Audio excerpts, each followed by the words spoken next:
날을 세우고 있습니다. 하토야마 유키오 전 일본 총리는 전에도 서대문 형무소를 찾아 무릎 꿇고 일제강점기에 독립운동을 하다가 목숨을 잃은 이들을 기리기 위해 만들어진 민족의 혼 그릇 추모비 앞에서 무릎을 꿇고 반성과 사죄의 모습을 보인 적 있는 대표적인 친한파 정치인입니다. 아베가 하토야마 반만 닮았어도 한일 관계가 이렇게 되지는 않았을 것이라는 전문가들의 주장이 있습니다. 아베와 하토야마, 이들의 생각의 차이는 무엇일까요? 지금부터 자세하게 알아보겠습니다. 하토야마 유키오 전 일본 총리가 한일 관계가 최악의 상황으로 악화된 가운데 한국이 한일 군사정보보호협정을 종료하기로 결정한 데 원인에 대해 일본이 한반도를 식민 지배했기 때문이라고 지적했습니다. 그는 트위터를 통해 한국의 지소미아 종료 결정에 대해 징용 문제에서 비롯된 한일 갈등이 최악으로 전개되고 있다며 그 원점은 일본이 한반도를 식민지로 삼아 그들에게 고통을 준 데 있다고 지적했습니다. 그러면서 원점으로 되돌아가 조속히 우회 정신으로 관계를 회복해야 한다고 촉구했습니다. 2009년 9월부터 2010년 6월까지 제93대 일본 총리를 역임한 하토야마 전 총리는 자민당과 대척점에선 민주당 소속으로 재직 시절은 물론 퇴임 이후에도 일제 만행에 대한 진심 어린 사과와 행보로 일본 내에서는 대표적인 지한파로 꼽히는 인물입니다. 하토야마 유키오 전 일본 총리가 트위터를 통해 한일 관계가 악화된 가운데 한국이 한일 군사정보보호협정을 종료하기로 결정한 데 대해 일본의 식민지배가 원인이라고 지적했습니다. MBC 라디오 김종배의 시선집중에서는 보다 더 자세한 내용을 듣기 위해 하토야마 전 총리와의 인터뷰를 진행했습니다. 아베 내각의 수출 규제 결정에 대해서 어떻게 평가하는지 묻는 진행자의 질문에 하토야마 전 총리는 아베 총리가 예를 들어 강제징용 피해자 문제로 한일 관계가 어려워진 상황에서 일본이 경제면에서 규제를 가했다는 점을 크게 우려하고 있습니다. 이로 인해 한일 관계가 한층 더 갈등 국면으로 향하는 것이 아닐까 매우 걱정스럽습니다. 한일 관계가 지금처럼 악화되고 있는 상황 속에서 일본이 경제적 규제를 가한다면 당연히 한국도 반발할 수밖에 없습니다. 그러면 더욱이 잘은 모르겠지만 추가 규제 조치를 취할 가능성은 아직 남아있다고 생각합니다. 상황이 더욱 악화되진 않을까 매우 우려됩니다. 라고 답했습니다. 장기적으로 갈 수 있다라는 우려가 섞인 전망으로 이어질 것 같은데 그렇게 보는지 묻는 질문에는 아베 총리는 이런 발언도 했습니다. 지금까지 한국에 대해서만 우대 조치를 취해왔다. 하지만 이 우대 조치를 이제 그만하고 다른 국가들과 동일하게 대우하겠다 라는 발언을 했습니다. 이러한 발언이 맞다면 한국에 대한 즉각적인 추가 조치를 취할 것이라고는 생각하지 않습니다. 저는 정치적인 문제는 정치적으로 해결해야 하고 경제적인 측면을 여기에 끌어들여서는 안 된다고 생각합니다. 현재 아베 정권, 특히 아베 주도하에 이뤄지고 있는 지금의 그런 일본 정부의 강경한 자세에 대해선 어떤 형태로든 수면 하에서라도 서로 협의를 해서 이 정도 선에서 마무리해야지 그렇지 않으면 장기화될 가능성도 있다고 생각합니다. 라고 답했습니다. 진행자는 아베 총리가 만들고자 하는 일본은 어떤 그림이고 그리고 이 과정에서 아베 일본 총리는 한국에 대해서 어떤 인식을 가지고 또 한국과의 관계를 어떻게 설정을 하려고 하는 것인지 묻는 질문에 하토야마 전 일본 총리는 제가 아베 총리의 생각을 모두 알고 있는 것은 아니기 때문에 모두 다 정확하다고는 말씀드릴 수 없을 것 같습니다.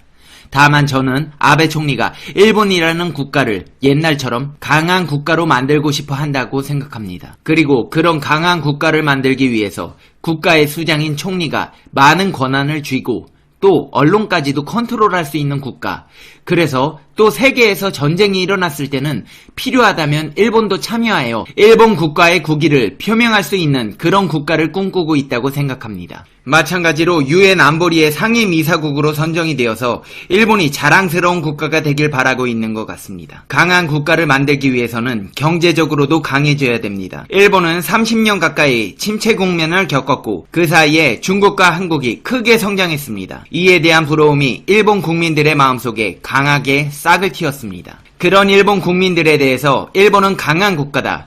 그리고 과거 역사에서 보듯이 한국과 중국보다도 더 상위에 있는 국가다. 라는 점을 보여주고 싶어서 하는 것 같습니다. 또한 서구 열강처럼 일본이 중국과 한국에 대해선 위에서 내려다보는 시선으로 바라다 볼 수 있는 국가라고 자신감을 잃은 사람들에게 자신감을 심어줄 수 있는 메시지를 전달하고 싶어 하는 것 같습니다. 그런 면에서 역사를 왜곡하더라도 일본이 더 우위에 있고 우리는 결코 나쁜 짓을 하지 않았다. 좋은 것들도 해주었다. 그리고 우리가 상위에 있다라고 사람들을 믿게 만들고 싶다는 발상하에 한국에 대한 외교 정책을 펼치고 있는 것 같습니다.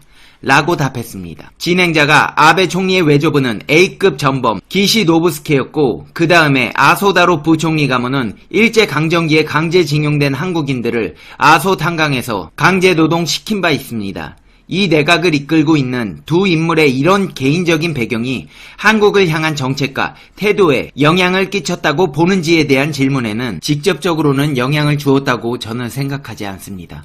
다만 간접적으로는 한국에 대한 강경한 태도를 보임으로써 예를 들어 강제징용 피해자 문제나 종군 위안부 문제 각각 해결의 방법이 있다고 생각합니다.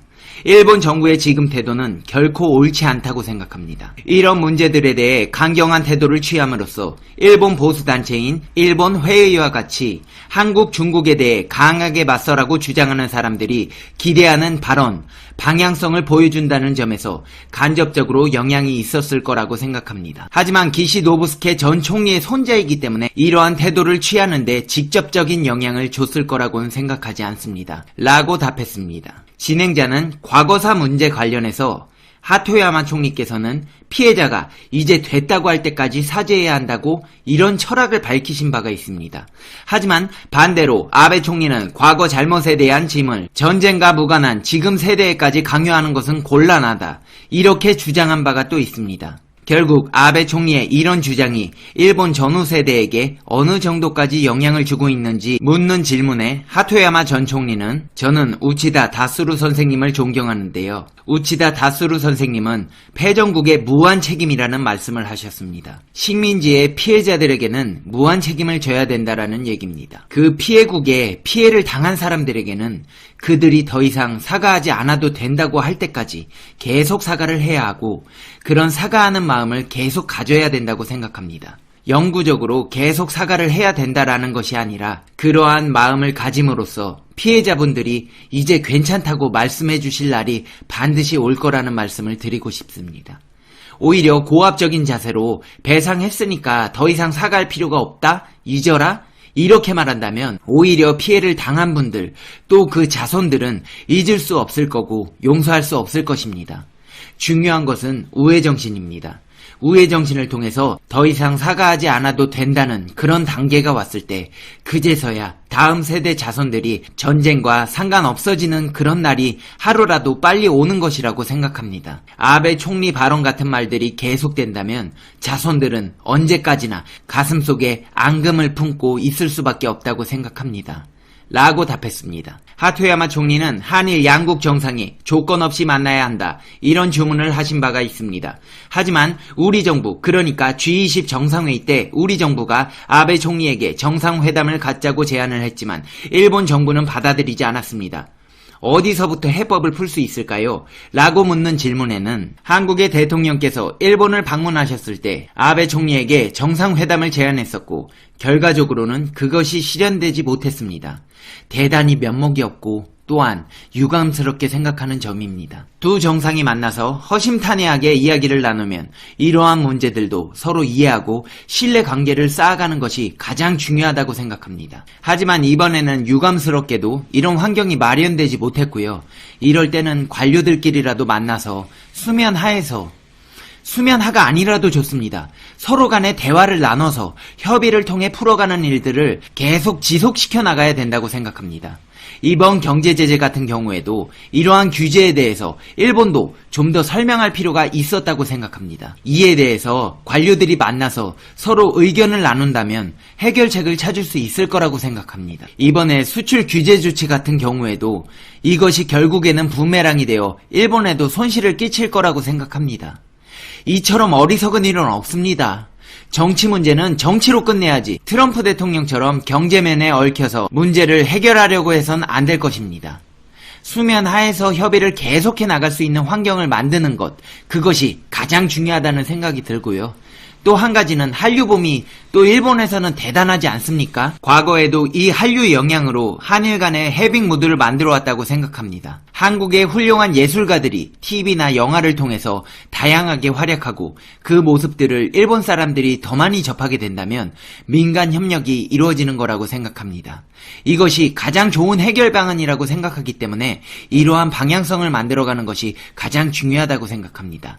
라고 답했습니다. 진행자가 인터뷰를 마무리하며 꼭 강조하고 싶은 말이나 아니면 대한민국 국민들에게 꼭 전하고 싶은 말씀이 있다면 마지막으로 한 말씀 부탁드린다는 질문에는 한일 양국 간의 어떤 정치적인 면에서 여러 가지 문제가 발생하고 있다는 점에서 죄송스러운 마음이라는 점을 말씀드리고 싶습니다. 과거사 문제에 대한 바른 인식을 통해서라면 이러한 문제들이 해결되는 것이 불가능하진 않을 것이라고 생각합니다. 중요한 것은 역사의 사실을 서로 간에 정확히 파악하는 것입니다.